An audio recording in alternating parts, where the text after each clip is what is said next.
There is no health without mental health. Dr. David Satcher. Welcome to Living at Your Finest podcast. I'm your host, Dr. Babs. I'm a triple board certified family, obesity, and lifestyle medicine physician, and I am the founder of Living at Your Finest Wellness, a holistic direct primary care practice. Did you know that 80% of lifestyle-related chronic diseases within our communities are preventable, with poor diet being the primary culprit? Now, contrary to what we thought, that it was our unfortunate genes, the good news is that we can make changes together to improve our health and quality of life. So that's what this podcast is all about. The Living at Your Finest podcast is devoted to helping families to live at their finest well-being using a holistic approach with a healthy lifestyle to nourish and flourish as a whole, vibrant, and healthy champion. So join me and my guests as we share transformational and sustainable skill sets from our health and wellness journey to support you and your families in achieving optimal well-being. Ready to live at your finest? Well, let's get to it. Hello, everyone. Welcome back to the Living at Your Finest podcast show. I am pleased that you're here. Thank you. Thank you for joining me. This is a podcast where we focus on helping individuals live whole, healthy, and vibrant lives through evidence-based, holistic, and integrative care. So thank you for coming on. I hope things are going well with you and life is lifing and you're being resilient. All right, this is graduation season, so a lot is going on. Congratulations to all my graduates. I do have a senior in my home, so this is exciting times, whether it's college, high school. My cap off to you all. Congratulations to the families and to the graduating peoples. All right, so today we're going to be discussing a very interesting topic that is gaining a lot of attention in medicine and science, and it's titled Mind, Mood, and Microbiome, the power of nutrition. A lot of people, when they think about mental health, they think about therapy and medication, and these are absolutely important and life-changing tools. But we're learning more and more that nutrition, lifestyle, gut health, sleep, movement, stress, inflammation, all the things you hear me talking about, lifestyle, they all play a meaningful role in not only how we think, but how we feel, how we focus, how we cope and function every day. I know this for my son, whenever he eats artificial flavors or any additional colorings, my child will go from mellow to dramatic. In seconds. And not only that, he has what we call exercise-induced asthma, but that actually triggered wheezing in him. And we always knew when he starts wheezing, because he hasn't wheezed in a while, we always know that, something is not too cool here. You're not doing well, just psychologically, but also physically. So I do want to be clear that nutrition alone is not the cure for depression or anxiety or ADHD or bipolar or any of the other mental conditions, because mental health is complex, right? It's complex. It's influenced by genetics, trauma, environment, stress, hormones, sleep, social support, so many factors. So as a family doctor, I take a deep dive to know what's the origin of mental health, but I also look at nutrition because it plays a role. So nutrition is absolutely a part of the support system. In this growing field, what is this whole new science behind it? It's called nutritional psychiatry. So that's the study of how food patterns and nutrients state influence the brain health, mood regulation, and emotional well-being. So this research is becoming more and more difficult to ignore. So that's why I am talking about this today, because it matters, especially in the month of May and beyond. There's several studies that show individuals consuming inflammatory diets significantly experience more depression and anxiety. One landmark study that I want to reference is called SMILE trial, found that participants who had moderate or severe to severe depression, who improved their diet, the quality of their nutrition, experienced meaningful and improvement in their depressive symptoms compared to the social group alone. All right. So this is important. This is powerful. So it reminds us that food is not just calorie, food is information. And that's the way I'm beginning to see it now. So it's not a matter about good food, bad food, but it's a matter about, is your food nourishing? Is it serving you? Food is fuel, right? And food communicates with our body and our brains. Okay. So, why do we say food is fuel? Because the brain requires premium fuel, right? The brain is incredibly active. And even though it's just 2% of the body's weight, it uses 20% of our body's energy supply daily. Do you get that? Does that isn't that crazy? The brain depends on healthy fats, right? Your avocados, your nuts and seeds, your omegas, your salmon, all of that. It depends on amino acids, which are proteins, right?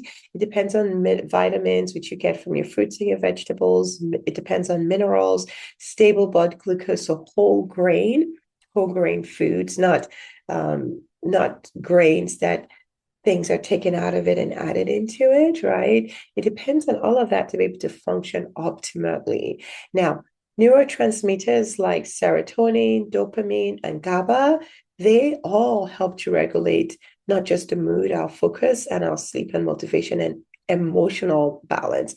And guess what? These neurotransmitters, they require magnesium in particular. It requires vitamin B12, folate, iron, zinc, vitamin D, which unfortunately majority of the world is deficient in vitamin D. That's why it's one of the tests that I check. I've been deficient in vitamin D, and so I monitor my levels, and I know a world of difference that it made when I repleted my vitamin D. And it really needs to be based on where you are. So just taking something over the counter without knowing where your levels are is not helpful. Okay, so pretty much our neurotransmitters require these essential nutrients. Okay, also omega-3s, they require to function properly. Now, when there's a deficiency, what does that look like? Fatigue. I know that when I had vitamin D deficiency, I wasn't sleeping well, I was moody, definitely fatigue, irritability, low mood, just out of the blues. I'm just crying. I'm like, what is going on? There's also brain fog, right? Because if you don't have the glucose that the brain needs, what's going to happen, right? So, brain fog, poor concentration. There's also sleep disturbances that occur, increased stress sensitivity, right? They always tell us that it's not the stresses that we go through, is how we react to it, and that matters, right? So there's also the gut brain connection. You might have heard of that. So let's talk about that a little bit more. I mean, I've dived into the research, with the additional training that I have, and I'm so amazed about the gut brain connection.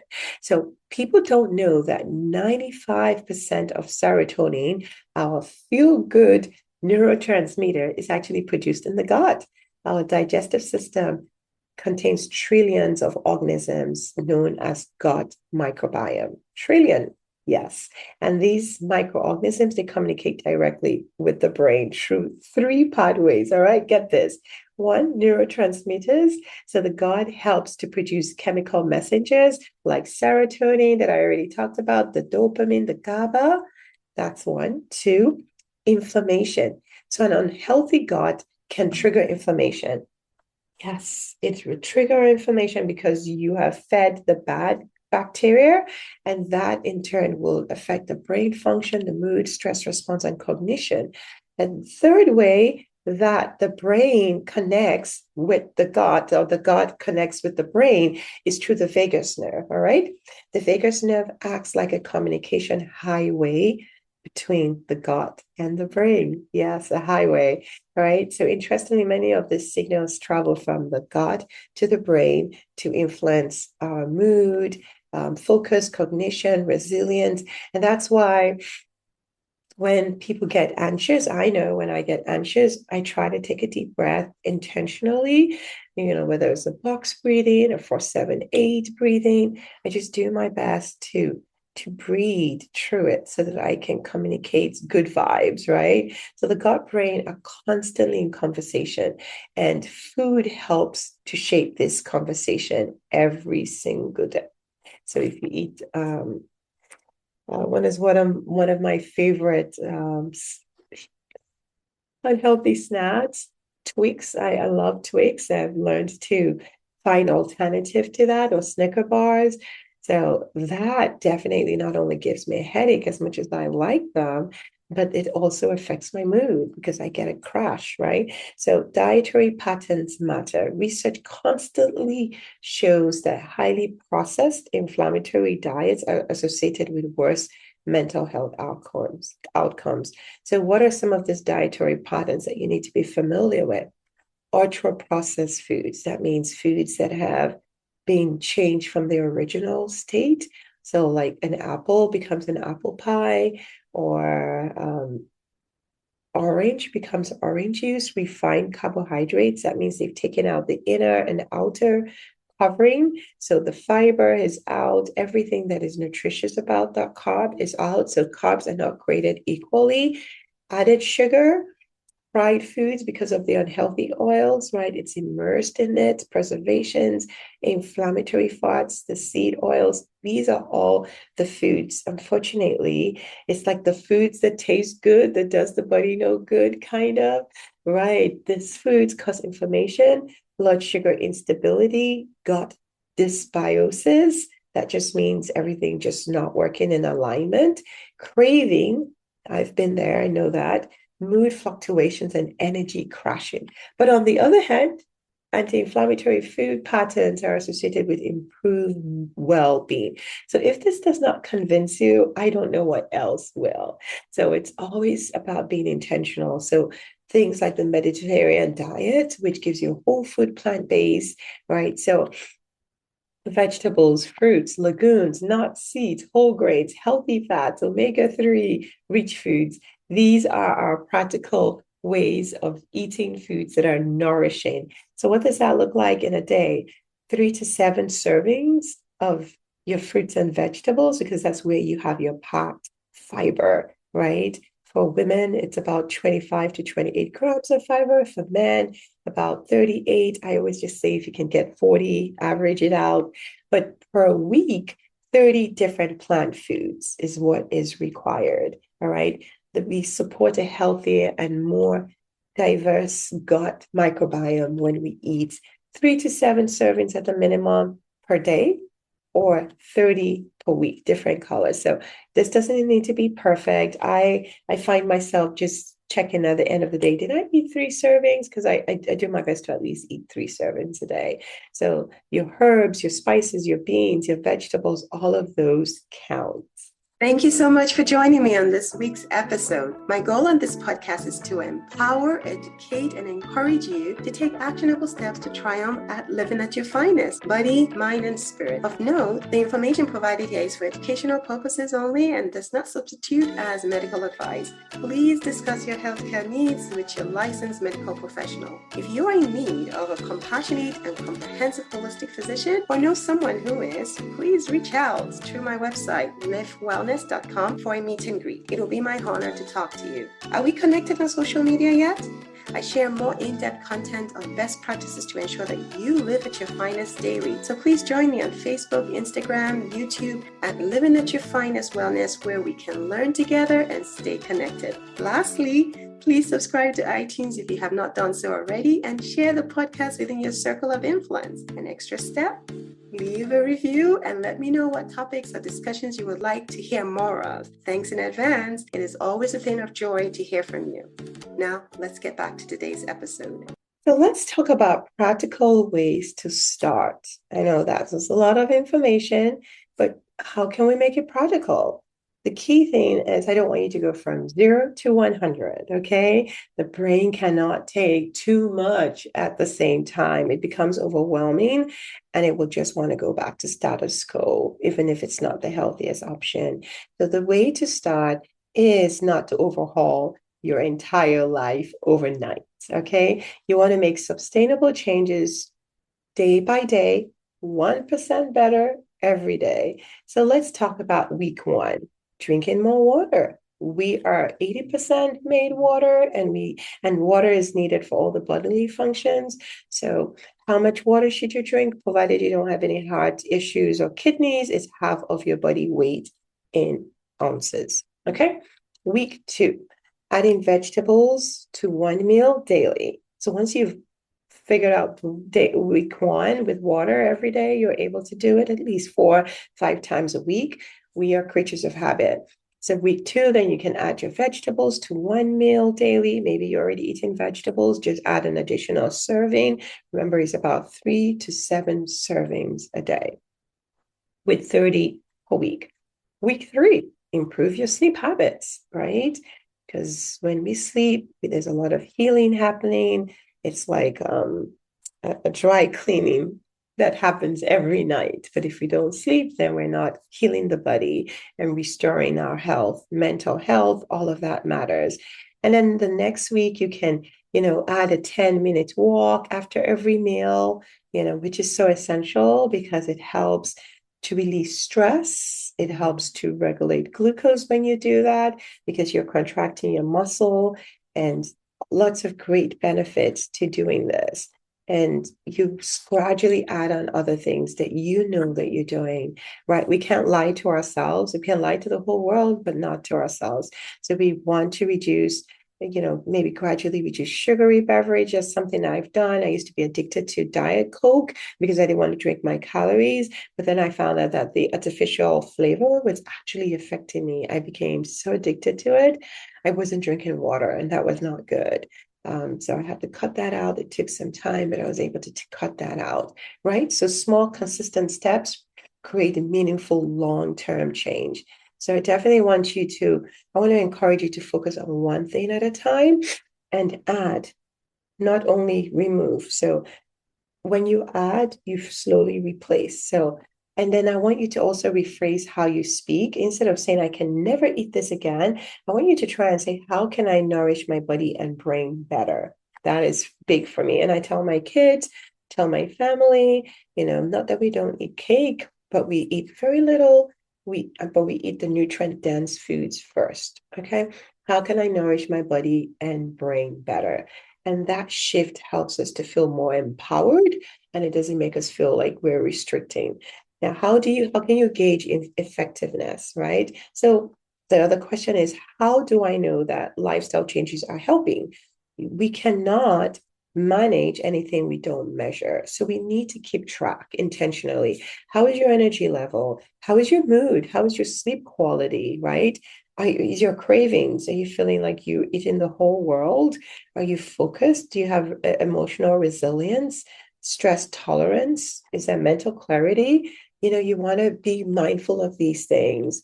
I definitely, it was night and day when I changed doing the Diet Coke and when I stopped eating Twix this is when I was a resident. It made a big difference. No headaches, no fewer afternoon crashes, less irritability, improved concentration, better sleep, improved anxiety symptoms. So these are things you should look out for. They're just not happening outside of a box. You should pay attention. So that might mean that you get a simple journal or a wellness tracker to keep gauge. I just put it on my phone under the notes tabs because my phone is with me all the time. So for all patients, actually, we know that mental health, because it's very complex, we need to rule out medical conditions first. So that will look like things that mimic mental issues. Vitamin D, as I already referenced, make sure that your vitamin B12 is checked, your iron, your ferritin, your magnesium, your thyroid, because if thyroid is off, it can affect your mood as well. And then your sugar. All of these, any metabolic health markers are essential to check. So please, before you get placed on any medication, which has its place for sure, please make sure that their baseline labs are done. Now, when is medication incorporated? Let's address that. Medication is fantastic. I love medications. And that's why my practice is a holistic and integrative practice because it has its place, but not to replace lifestyle. So that's why lifestyle is always the foundation. Now, if you need to take medications, don't view it as a failure because some people will just need that additional support. Lifestyle is always the foundation for sure, but then medications could be added on. All right. So don't see it as a one or the other, see it as an and, right? So medication support is definitely required if there's moderate to severe and persistent conditions, whether it's depression, anxiety, if it's impairing your daily function, right? And affecting safety and quality of life. Okay, that is essential to understand. So if a patient is having depressive episodes that is really affecting their quality, I'm not just going to say sleep, exercise, all of that. I'm going to add on a medication that will help to stabilize the neurotransmitters to see how you're doing while we're also taking care of the nutrients and the sleep and, all the other things. All right. So medication can provide stability needed for better sleep, function better, and you also want to add therapy. Okay, therapy is so important. Studies have shown that doing it together, psychotherapy and medications actually work well, especially if the root cause of the mental health is because of trauma, because of the environment. The eyes does not see itself, right? So we need a third party. We need somebody else to listen in and provide some guidance. So participate in therapy, improve those lifestyle habits, and engage more fully in healing. So the goal is not choosing lifestyle or medication. I know I've said that before, but I want to emphasize that it's together. It's all encompassing.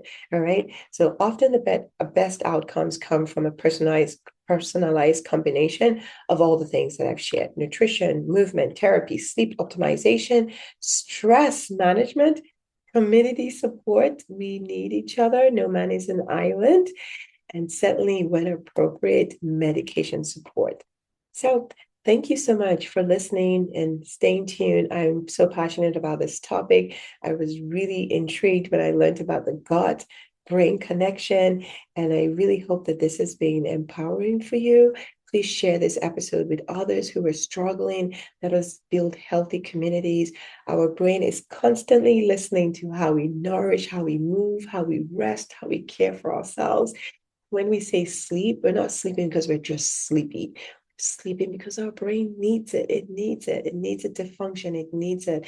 All right. So every meal, every walk, every hour of sleep, every stress management practice, every healthy choice matters. Okay. So healthy living is not just about punishment, it's partnership with your body. We need to know that. We need to understand that.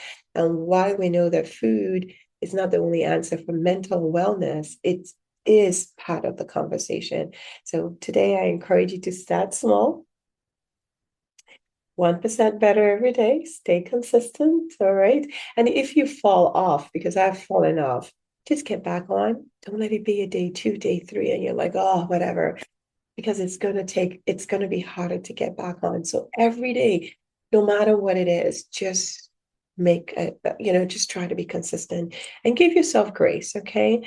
Gone are the days where I will be so hard on myself if I'm not consistent. I just start right back again. And remember that healing and wellness are all built with one intentional choice at a time. Okay. And thank you. Thank you for listening in. Until next time, continue to live at your finest because you know you're worth it. Take care and God bless.